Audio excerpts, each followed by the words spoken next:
Hey y'all, what's up?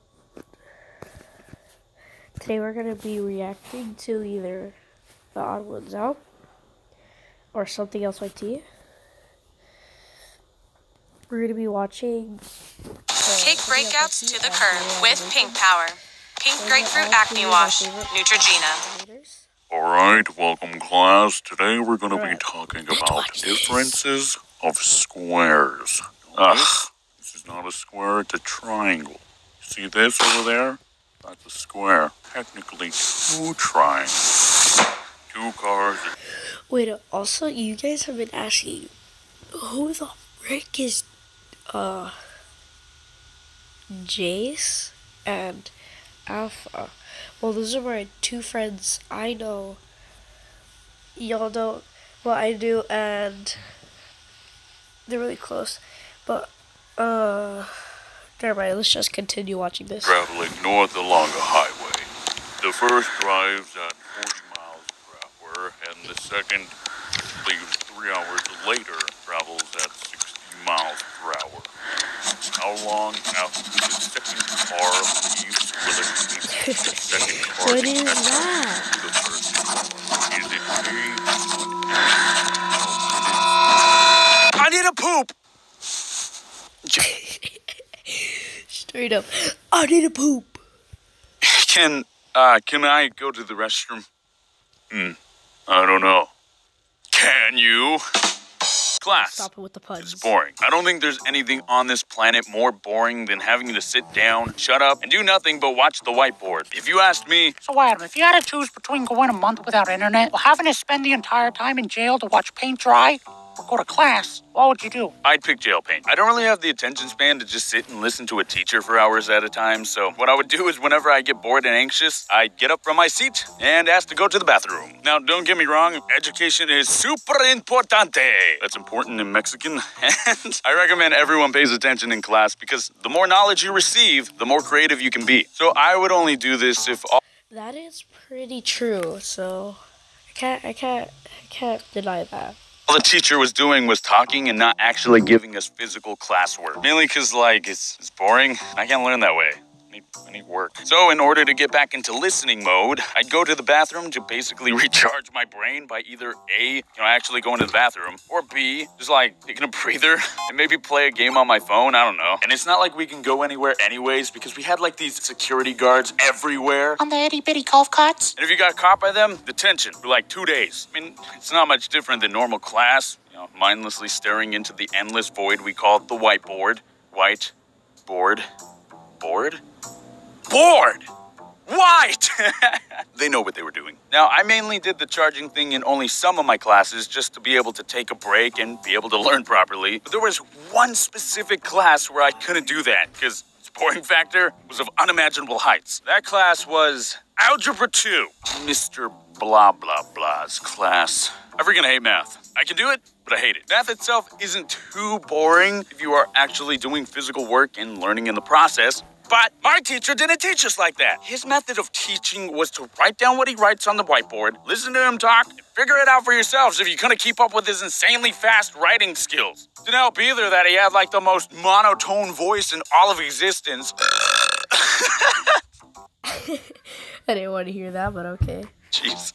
So I got bored, and I'm pretty sure every now and then I just flat out died. Every time I had this class, the pain of just sitting and listening would kick in so hardcore that it got to the point where the last 30 minutes of class I'd ask to go to the bathroom and just wait. I'd wait for like 25 minutes and then go back and just let the teacher do their thing and assume I'm just constipated. I want to note though that my classes were 2 hours long because my school did like a A and B day type of thing. So the last 30 minutes we weren't even actually working.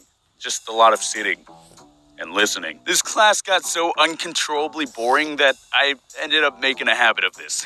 Literally every time I had the class, I'd stand up. Can I use the restroom? Of course, after like 2 weeks of doing this, my teacher started getting suspicious. So he would always follow up my question with his own question. Do you really have to go? So to combat that, I look him dead in the eye and let him know. If you don't let me leave right now, the janitor is going to be writing his resignation early due to this job being, and I quote, too much. What that means is that he's gonna take a duck or do something in the classroom, and the janitor's gonna have to stay late. Because he had to clean that up. Gross. Go ahead. We were coming up on the third week of me doing one of the most generic ditches in all of history, and Mr. Blah Blah Blah is getting annoyed. He doesn't believe me that I'm using the bathroom. Like, what the heck, Mr. Blah Blah? How can we make this relationship work if there isn't any trust? What even is that face? He won't let me go. No, Adam, I'm sick and tired of you constantly leaving my class to use the restroom.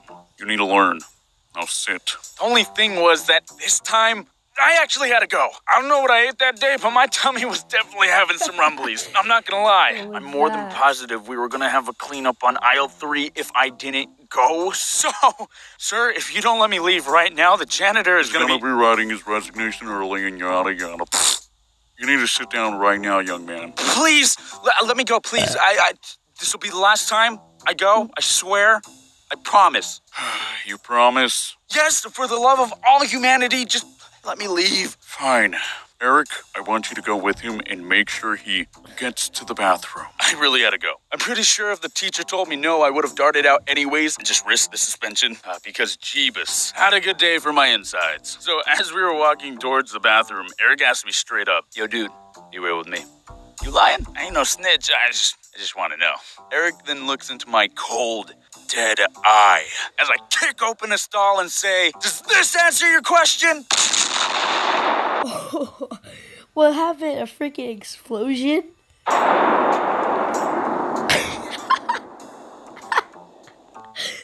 We head back to class and Mr. Blah Blah asked Eric, "Oh, how was the restroom, you two?" And Eric, with a horrified look on his face, said, "Yo, he freaking destroyed that toilet, man." Eric then explained that I really wasn't lying and that there might be something actually wrong with my stomach. So Mr. Blah Blah Blah looks at me and says, "I'm sorry for doubting you, Mr. Adam. If you ever need to use the restroom again, you have permission to just leave. Quietly." I was then known as the Toilet Destroyer by that The toilet destroyer. teacher ever since, and I never came clean. Mr. Blah Blah Blah, if you ever see this, I'm sorry, but for the rest of the school year, I just left to go play on my phone or a 3DS or whatever.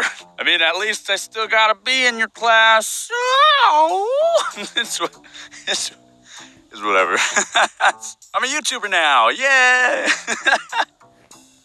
All right, don't forget to like, comment, and subscribe. Comment down below if you had, any similar stories. I really love reading your guys' stories. They're always fun and entertaining whenever I'm bored. Also, don't skip class. If your stories are similar, just don't. No. We need a better.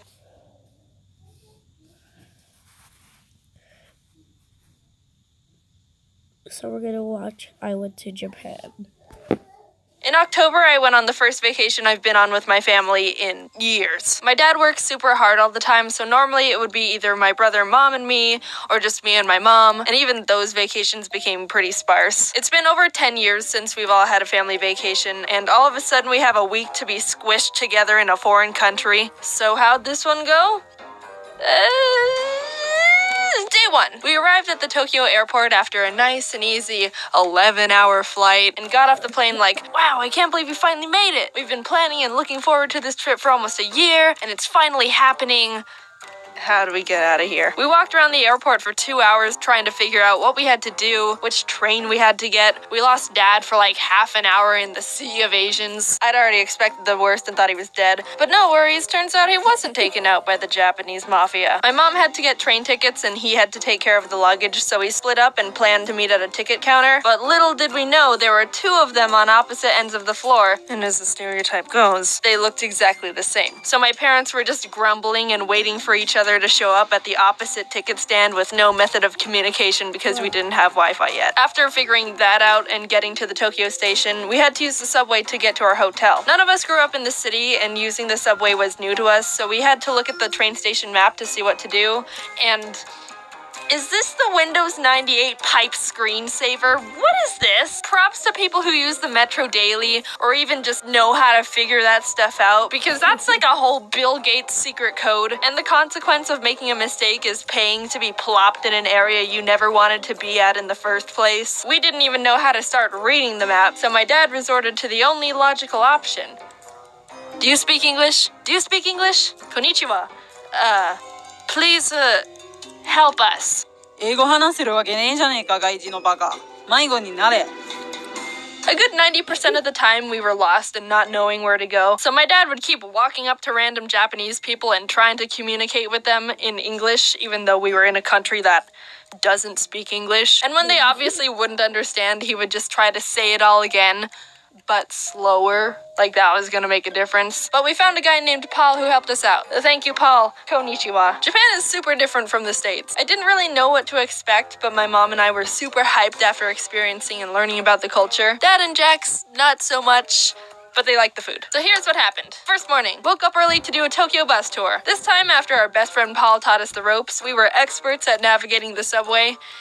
We got on the wrong train. We stopped at a cafe for breakfast, and it was at that point where I realized I wasn't going to be able to use the image translation app I downloaded to try and make communication easier while we were there. It would have been super awesome to just hover the camera over the Japanese symbols and have the phone immediately be like, hey, this is what this says. But it wasn't working the way I thought it would. I don't speak Japanese, but I'm pretty sure they weren't selling a surprised egg topped with the first time in fabric.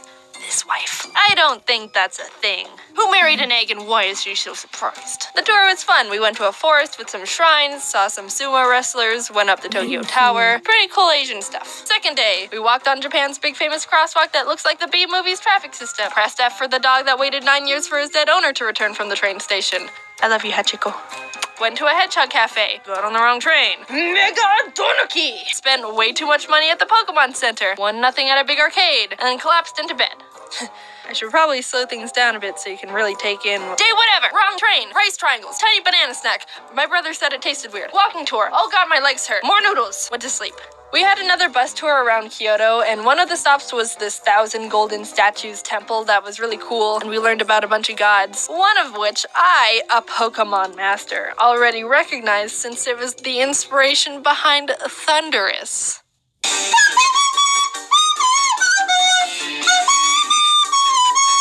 Another one of the stops on the bus tour was this temple called Kiyomizu-dera. And there's a whole backstory to this place where some people would do this thing called taking the plunge, which was seen as a bold and desperate, extreme wish-making act. So it's simple. What you do is jump off the 43-foot temple balcony and not die. That's literally it. I'm not joking. In the Edo period, people believed that if they put their lives in the hands of Kannon, the god of mercy, you'd be granted a wish, given you don't die, because he doesn't give wishes to corpses. During that time, 200 people jumped, and 85% of them survived, which I'd say is actually a pretty good ratio. One woman apparently even jumped twice. Hey, my wish didn't come true.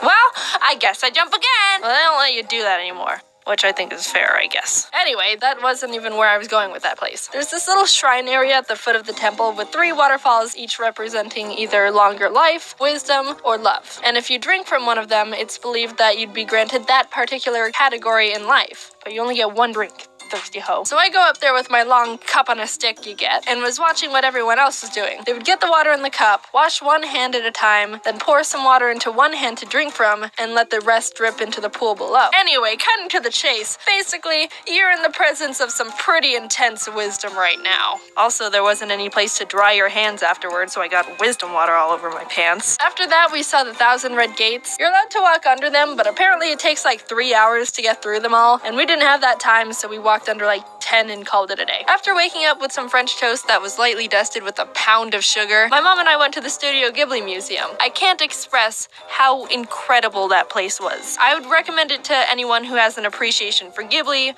or animation, or art, or anything. I'd show you how mesmerizing it is in there, but there's no filming or photos allowed inside, so no spoilers here. I'm a child of the law. But I did snag this picture of the kids' play area because I thought it was adorable, and sometimes you just gotta break the rules when it's important, okay? We went to a conveyor belt sushi place, and Mom had never been to one before, so she got overwhelmed and just immediately grabbed like 5 random things. I've been to one once before, but my skills aren't anywhere near coordinated. So when I tried to put the wasabi bowl back, I ended up clogging a bunch of plates and ruining a section of the sushi harmony, and just being really obnoxious. And I felt really bad. The next day, we almost got on the wrong train. The wisdom juice is kicking in. We went to this famous Sega arcade with 8 floors. That was immensely intimidating. You know how you go to an arcade and there's always some Asian kid who's an absolute god at a game, and there's a little crowd watching because it's so mesmerizing and we're all pathetic? This is their hive. This is the Enlightenment Mountain they climb for 80 years and consume nothing but tears of tigers. Car racing, combat games, even the children were getting spit out the womb playing like monks. Look at this guy. I don't know what game this is or the objective here, but the aura around him is screaming, "Leave here and never come back, unworthy rat." We were also introduced to this dance game I've never seen before called Dance Rush Stardom. It's like DDR, but with less arrows and 100% more late 90s Melbourne shuffling. My brother and I tried to play it, and it felt like the whole country was like, oh god, why are they here? They look Asian, but they're white as crackers. But we got a good kick out of it, so you know what, go konnichiwa yourself. Then we left and got on the wrong train. For the last night, we went to this robot show, and let me tell you, this place is insane. So the main attractions of the place are these giant flashy robots and stuff. But I gotta talk about these drinks and light bulbs they were selling. They were crazy with all their blinking colors and such. It was like a little rave in a cup. Like, dude, who comes up with this stuff? Benjamin Franklin wishes he did, I'll tell you that. You got to choose from like 4 drink choices, but most of them were alcohol, so I got this peach juice instead. I'm legally allowed to drink now, but I'm not the biggest fan, and who knows how outrageous the drink would have looked if I was a bit tipsy. Anyway, definitely one of the most insane things I saw there for sure. Top of the list of the entire show. Nothing compares to the little light bulb. Japan was so much fun, and it's become one of my favorite memories with my family. But the thing is, when I started this script, I wanted to briefly mention what we did so I could talk about how much trouble I had getting back home, because that was a whole situation of classic Jaden I thought you would enjoy. But here I am on page 4 of the script, and I haven't been able to talk about anything. I don't like breaking stories into different parts, but we're not animating a 20-minute video. I'd rather put my hands in the life of canon. Twice. So yeah, see you in a few weeks with that. Hey, thanks for watching. So a bunch is Alright guys, we're gonna end the video here. That's Jaden Animations. Remember to subscribe to her and me. Alright, well, bye.